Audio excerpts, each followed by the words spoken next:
Welcome to Kids with Chemistry. Today, we have an experiment for you.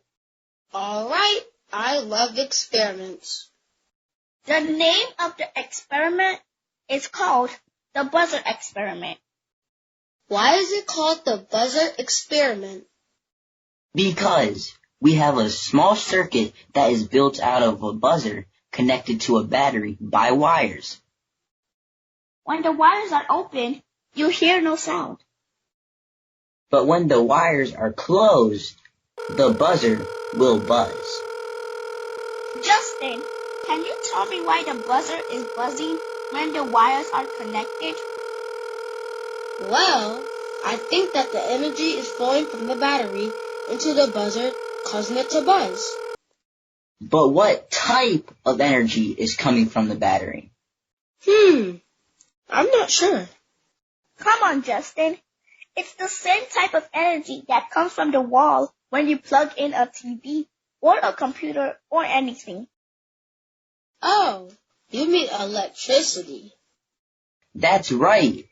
But can you tell us what electricity is? I'm not sure. Justin, what are the 3 particles that atoms are made of? We told you last week. I remember protons, neutrons, and electrons. And which one of those particles sounds similar to electricity? Electrons. Right. So when electrons are moving through a wire, it's called electricity. Oh.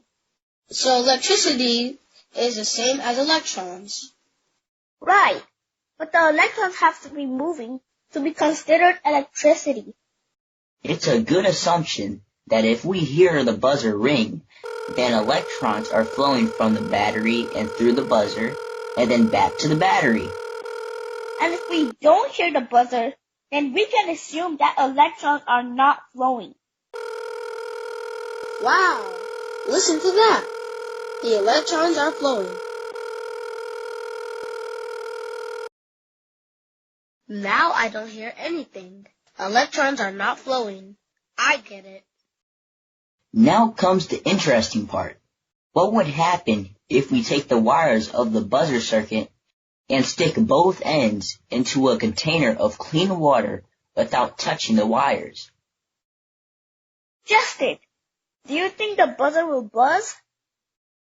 Yes, because I heard that you can get electrocuted if you are in water and electricity hits you. Well, let's see. Let's stick the end of the wire in a container of water.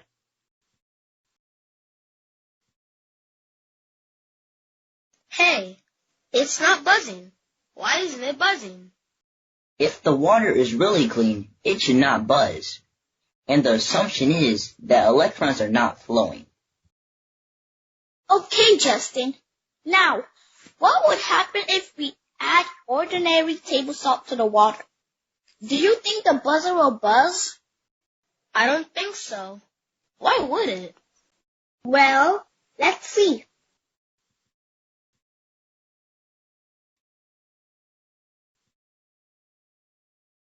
Wow! It's buzzing! And the assumption is that electrons are flowing through the buzzer. But how? Can you explain how electrons are flowing to the buzzer after we added the salt? Use your imagination. Well, I think that the salt forms a chain of molecules that connect to the ends of the wires. That's a good guess, but there is more to it than that. Just think about it. You don't have to figure it out right now, but we want you to use your imagination.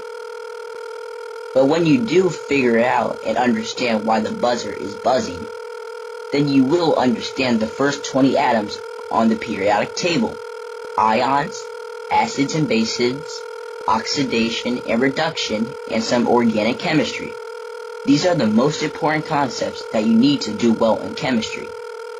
So until next time, use your imagination and try to explain why the buzzer buzzes.